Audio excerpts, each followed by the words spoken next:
My dear students, our today's topic is accounting treatment of own debentures. My dear students, first of all, let's have very brief introduction. What is own debentures?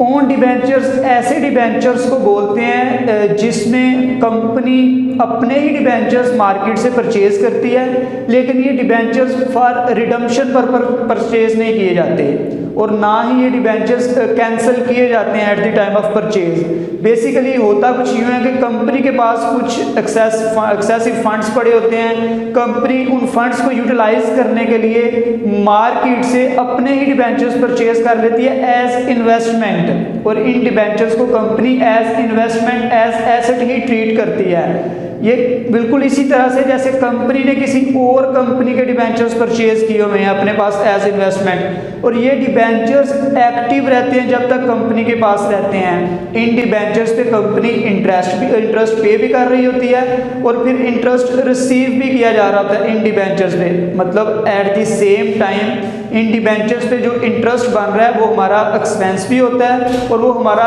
Revenue भी consider किया जा रहा होता है। तो आज के lecture में हम लोग बेसिकली ओन डिबेंचर्स के अकाउंटिंग ट्रीटमेंट से रिलेटेड पढ़ेंगे कि उसकी जर्नल एंट्रीज किस तरह से पास की जाती हैं। आगे जाकर फ्यूचर में कंपनी के पास ऑप्शन होती है कि इन डिबेंचर्स को कंपनी चाहे तो कैंसिल कर दे, चाहे तो अपने पास रिटेन रखे, या फिर इन डिबेंचर्स को कंपनी मार्केट में रीसेल भी कर सकती है, दोबारा से मार्केट में इन डिबेंचर्स को कंपनी सेल कर सकती है। सिंपली उसी तरह से जैसे कोई भी इन्वेस्टमेंट हम मार्केट में सेल कर सकते हैं स्टॉक एक्सचेंज से रिलेटेड। ओके, हम लोग अकाउंटिंग ट्रीटमेंट के लिए एक एग्जाम्पल देखते हैं। ग्रेजुएशन की बुक्स में ये एग्जाम्पल दी गई है, हम लोग वो एग्जाम्पल मैं रीड आउट कर रहा हूँ, आपको ये आपकी स्क्रीन पे विजिबल भी हो रही होगी। On 1 January 2010 a company has 12% outstanding debentures of rupees 4 lakh. The interest is payable on 30th June and 31st December every year. On 1st May 2010, the company purchased 500 own debentures as investment at rupees 97 x interest price. आगे इसकी जो requirement है, पास journal entries if the company cancel the own debenture eight the end of the year 2010, और जो second option है वो ये है कि the company resells its own debentures at rupees 105 at the end of the year. My dear students, company ने market से कुछ ओन डिबेंचर्स परचेज किए हैं और डिबेंचर्स जितने भी कंपनी ने इशू किए हुए हैं उन पे हम लोग 30 जून को और 31 दिसंबर को इंटरेस्ट पे कर रहे हैं, और एंड पे जाके इन्होंने इसी क्वेश्चन को दो ऑप्शंस में डिवाइड कर दिया कि पहले आप ये कंसीडर करें कि कंपनी ने ये जो ओन डिबेंचर्स परचेज किए थे उनको कैंसिल कर दिया, तो हम लोग ये देखेंगे अगर कंपनी उन्हीं डिबेंचर्स को कैंसिल कर दे तो अकाउंटिंग ट्रीटमेंट क्या होगा, अगर उन्हीं डिबेंचर्स को कंपनी दोबारा से इशू कर दे, रीसेल कर दे, तो फिर अकाउंटिंग ट्रीटमेंट क्या होगा। तो हम लोग फर्स्ट एंट्री से स्टार्ट करते हैं। 1 जनवरी को माय डियर स्टूडेंट्स कोई भी जर्नल एंट्री नहीं की जाएगी क्योंकि ये ऑलरेडी आउटस्टैंडिंग डिबेंचर्स हैं। आउटस्टैंडिंग डिबेंचर्स का मतलब है कि ऑलरेडी इशूड डिबेंचर्स हैं, और जब ये हमने इशू किए होंगे तब जर्नल एंट्री की होगी, तो इसलिए 1 जनवरी को कोई एंट्री नहीं की जाएगी। हमारी जो फर्स्ट एंट्री होगी वो जाके 1 मई को एंट्री की जाएगी। 1 मई को हमने मार्केट से कुछ ओन डिबेंचर्स परचेज किए हैं, तो हम लोग उस ओन डिबेंचर्स को परचेज करने की एंट्री आज पास करेंगे। तो सबसे पहले उसके लिए कुछ वर्किंग करते हैं। सबसे पहले ये देखते हैं कि जो ओन डिबेंचर्स परचेज किए जा रहे हैं वो एक्स इंटरेस्ट पे किए जा रहे हैं, एंड यू नो जो एक्स इंटरेस्ट प्राइस होती है इसमें हमने इंटरेस्ट इंक्लूड नहीं किया होता। तो अब हमने 1 मई को जो डिबेंचर होल्डर्स को अमाउंट पे करनी है उसके लिए हम लोग 97 रुपीज़ पे करेंगे डिबेंचर्स के लिए, प्लस हमने हर डिबेंचर के बदले में कुछ इंटरेस्ट पे करना है। तो माय डियर स्टूडेंट्स, हम लोग अभी एक डिबेंचर का इंटरेस्ट कैलकुलेट करने लगे हैं वर्किंग नंबर 1 में कि हम लोग जो इंटरेस्ट पे कर रहे हैं वो एक डिबेंचर का कितना इंटरेस्ट बनता है। ये 1 मई को डिबेंचर परचेज किया जा रहा है, तो 1 मई तक का हम इस पे इंटरेस्ट कैलकुलेट करते हैं। 12% डिबेंचर्स हैं इसलिए 12% इंटरेस्ट बनेगा, और माय डियर स्टूडेंट्स जो इंटरेस्ट हम पे करेंगे वो 4 मंथ का पे किया जाएगा। क्योंकि हमें जो डाटा दिया हुआ है 1 जनवरी ऑनवर्ड दिया हुआ है और अकाउंटिंग जो क्लोज करती है अकाउंटिंग पीरियड को कंपनी वो 31 दिसंबर को करती है। तो जैन, फेब, मार्च और अप्रैल 4 मंथ का हम लोग एक डिबेंचर पे, हर डिबेंचर पे इंटरेस्ट पे करेंगे। अगर आप इसकी कैलकुलेशन करेंगे तो ये 4 रुपीज़ बन रहे हैं। अब माय डियर स्टूडेंट्स, जब कंपनी ने डिबेंचर्स परचेज करने हैं मार्केट से तो हर डिबेंचर के लिए कंपनी ने 97 रुपीज़ एज इन्वेस्टमेंट पे करना है और 4 रुपीज़ उसका इंटरेस्ट भी हमने उनको देना है। तो टोटल जो कंपनी को पे करना पड़ेगा हर एक डिबेंचर के बदले में, डेट इज़ ₹101 कंपनी हर एक डिबेंचर के बदले में पे करेगी। तो ये डिबेंचर मार्केट से परचेज किए जाएंगे। तो हम लोग इसकी जर्नल एंट्री देखते हैं, जर्नल एंट्री क्या पास की जाएगी। फर्स्ट ऑफ ऑल हम लोग ये 1 मई को एंट्री कर रहे हैं, यहाँ पर डेट मेंशन की जाएगी। ओन डिबेंचर अकाउंट को हम लोग डेबिट करेंगे और ये जो ओन डिबेंचर्स अकाउंट को डेबिट किया जा रहा है ये एज एसेट हम इसे डेबिट कर रहे हैं। एज इन्वेस्टमेंट इसे हम लोग 97 से मल्टीप्लाई करेंगे, 500 डिबेंचर्स परचेज किए जा रहे हैं। तो ये अगर आप इसे टोटल कैलकुलेट करेंगे 48,500 हमारा आंसर आ जाएगा। इसके अलावा हम लोगों ने ये जो डिबेंचर्स मार्केट से परचेज कर लिए हैं, डिबेंचर्स ये जिनके पास पड़े हुए थे उनको हम लोग 4 मंथ का इंटरेस्ट पे करेंगे और हमने कैलकुलेट किया हर एक डिबेंचर पे 4 रुपीज़ इंटरेस्ट पे किया जा रहा है। तो टोटल हम लोग जो डिबेंचर्स परचेज कर रहे हैं वो 500 डिबेंचर्स परचेज किए जा रहे हैं। तो इसकी जर्नल एंट्री आप करेंगे, डिबेंचर इंटरेस्ट अकाउंट को हम लोग डेबिट करेंगे। तो माय डियर स्टूडेंट्स 4 रुपीज़ हर डिबेंचर पे इंटरेस्ट है, टोटल 500 डिबेंचर्स हैं तो ये 2000 रुपीज़ से ये वाली जर्नल एंट्री डेबिट की जाएगी। और टोटल जो हम अमाउंट पे कर रहे हैं बैंक अकाउंट को क्रेडिट किया जाएगा और हर डिबेंचर के बदले में हम लोग पे कर रहे हैं 101 रुपीज़। टोटल 500 डिबेंचर्स हैं, 101 को आप 500 से मल्टीप्लाई करेंगे तो ये टोटल हमारी जो अमाउंट क्रेडिट साइड पे लिखी जाएगी 50,500 आ जाएगी।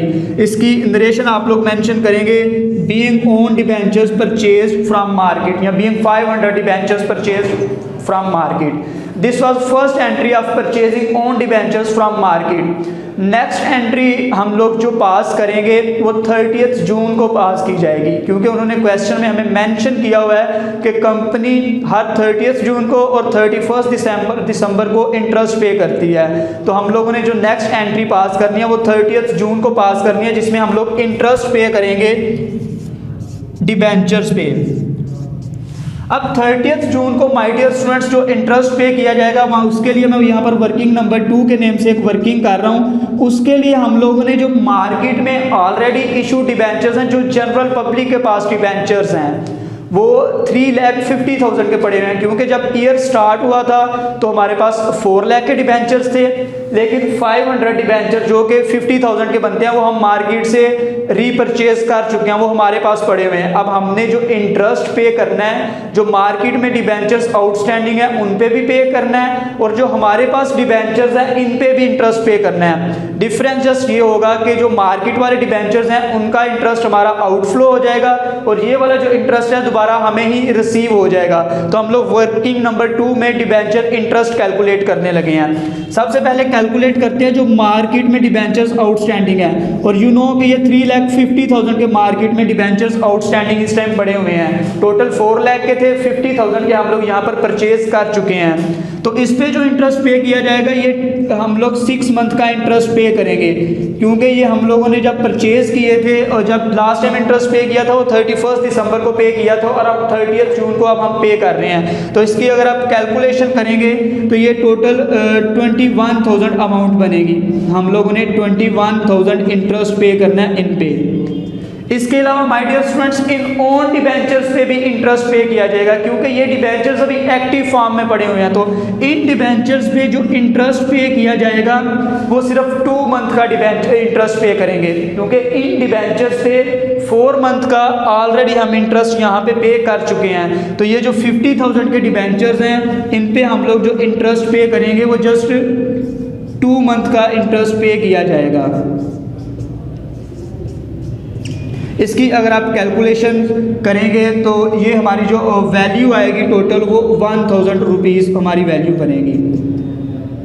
हम लोग इस पे 1,000 रुपीज़ इंटरेस्ट पे करेंगे। तो इसकी अब जर्नल एंट्री पास आउट करते हैं। डिबेंचर इंटरेस्ट अकाउंट को डेबिट कर दिया जाएगा क्योंकि ये हमारा एक्सपेंस है। डिबेंचर इंटरेस्ट अकाउंट को हम लोग डेबिट कर रहे हैं और हमारे बैंक में से ये हम टोटल हमारा जो एक्सपेंस हो रहा है वो 22,000 रुपीज़ का हो रहा है और बैंक अकाउंट से हम लोग जस्ट 21,000 पे कर रहे हैं क्योंकि जो 1,000 का इंटरेस्ट है वो तो हमें ही रिसीव हो रहा है, हमारा बैंक अकाउंट डिक्रीज नहीं कर रहा, इसलिए हम लोग बैंक अकाउंट को 21,000 से क्रेडिट करेंगे और यहाँ पे हम लोग लिखेंगे interest on debentures, interest on debenture, ये हमारा रेवेन्यू है तो इससे हम लोग क्रेडिट करेंगे और ये 1,000 से एंट्री की जाएगी और इसकी नरेशन आप लोग मेंशन करेंगे being interest on debentures paid. इसके बाद नेक्स्ट जो जर्नल एंट्री हम लोग पास करेंगे, अगर हम लोग देखें तो 31 दिसंबर तक कोई भी एक्टिविटी परफॉर्म नहीं की कंपनी में, तो अब हम लोग जो नेक्स्ट एंट्री करेंगे वो 31 दिसंबर को जाके इंटरेस्ट पे किया जाएगा। उसके लिए मैं वर्किंग नंबर 3 के नेम से एक वर्किंग यहाँ पे पोस्ट कर रहा हूँ। माय डियर स्टूडेंट्स 31 दिसंबर को आप जाके हम जो इंटरेस्ट पे करेंगे 3,50,000 पे 6 मंथ का दोबारा से इंटरेस्ट पे किया जाएगा, लेकिन ये जो 50,000 है आप इस पे 2 मंथ का पे नहीं करेंगे, अब इस 50,000 पे भी हम लोग 6 मंथ का इंटरेस्ट ही पे करेंगे क्योंकि पहले जो इस 50,000 पे इंटरेस्ट हमने पे किया है वो 4 मंथ का यहाँ कर दिया था, इसलिए यहाँ पर 2 मंथ का पे किया था। अब 30 जून के बाद कोई भी इंटरेस्ट पे नहीं किया अभी तक हम लोगों ने इस 50,000 पे, तो अब जो हम इंटरेस्ट पे करेंगे वो 31 दिसंबर को हम लोग दोनों डिबेंचर्स पे पूरे 6 मंथ का इंटरेस्ट पे किया जाएगा। तो इसकी अगर आप कैलकुलेशन करेंगे तो ये 21,000 दोबारा से आ जाएगा और जो हमारे पास 50,000 है इस पे हम लोगों ने जो इंटरेस्ट पे करना है ये 6 मंथ का इंटरेस्ट पे करना है, तो इसकी अगर आप कैलकुलेशन करेंगे 6 मंथ के इंटरेस्ट के लिए तो ये 3,000 वैल्यू हमारे पास ये वाली आ जाएगी। तो अब जो कंपनी टोटल इंटरेस्ट पे करने जा रही है वो 21,000 प्लस 3,000, तो हम लोग ये टोटल 24,000 इंटरेस्ट पे करेंगे और इसकी जर्नल एंट्रीज यही रिपीट हो जाएंगी। डिबेंचर इंटरेस्ट अकाउंट डेबिट होगा और इस दफ़ा जो हमारा टोटल इंटरेस्ट है वो 21,000 जो मार्केट में डिबेंचर्स हैं उन पे है और 3,000 ऑन आवर ओन डिबेंचर्स, तो ये हम एंट्री 24,000 टोटल हमारा एक्सपेंस हो रहा है। लेकिन बैंक अकाउंट से अभी भी जो अमाउंट विड्रॉ होगी या बैंक अकाउंट में जो डिक्रीज आएगा वो जस्ट 21,000 रुपीज़ ही बैंक अकाउंट में कम होंगे और जो रिमेनिंग 3,000 है वो एट द सेम टाइम हमारा एक्सपेंस तो हो रहा है लेकिन एट द सेम टाइम वो हमारा रेवेन्यू भी कंसिडर किया जाएगा, तो हम लोग again interest on debenture account को क्रेडिट कर देंगे। इंटरेस्ट ऑन डिबेंचर्स अकाउंट को हम लोग यहाँ पर क्रेडिट करेंगे और ये हमारी 3,000 से एंट्री होगी। माय डियर स्टूडेंट्स, इसकी नरेशन अगेन आप वही मेंशन करेंगे being interest on debenture paid. ये 31 दिसंबर की एंट्री थी। 31 दिसंबर को जाके उसके बाद हर कंपनी ने जब भी अकाउंट्स क्लोज करने हैं तो क्लोजिंग एंट्रीज भी करनी होती है। अब हम लोग यहाँ पर जो हमारा एक्सपेंस हो रहा है, यहाँ पर जो हमारे एक्सपेंसेस हो रहे हैं या फिर जो हमारे रेवेन्यूज हो रहे हैं इसकी क्लोजिंग एंट्रीज करेंगे, तो हम लोग ये दोनों चीज़ें प्रॉफिट एंड लॉस अकाउंट में ट्रांसफर करेंगे। तो पहले मैं एक्सपेंसेस को प्रॉफिट एंड लॉस अकाउंट में ट्रांसफर कर रहा हूँ, इसके लिए हम लोग प्रॉफिट एंड लॉस अकाउंट को डेबिट करेंगे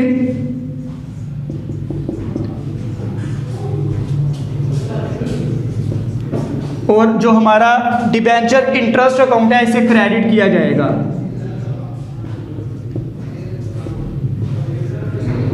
माय डियर स्टूडेंट्स, टोटल अगर हम देखें जो हमारा एक्सपेंस हो रहा है इस पूरे साल के अंदर 2,000 ये है, उसके बाद हमारा जो डिबेंचर का इंटरेस्ट था 22,000 ये था, 24,000 ये हमारा जो टोटल एक्सपेंस हो रहा है इस पूरे साल के अंदर वो 48,000 का हो रहा है। तो हम लोग ये 48,000 से ये वाली एंट्री पास करेंगे और इसकी नरेशन आप लोग लिखेंगे being expenses transfer to profit and loss account. Narration mention करने के बाद हम लोग जो ये एंट्री भी हम लोग 31 दिसंबर को ही कर रहे हैं जिस दिन ईयर क्लोज किया जा रहा है।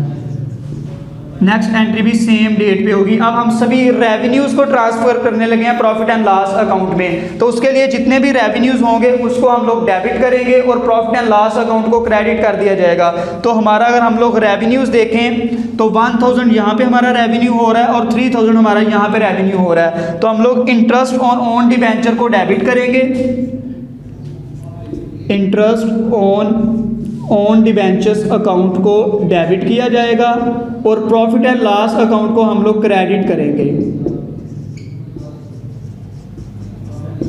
इसकी नरेशन भी आप लोग उसी तरह से मेंशन करेंगे, being revenues transfer to profit and loss account, और ये जो हमारा टोटल रेवेन्यू हो रहा है दैट इज 4000।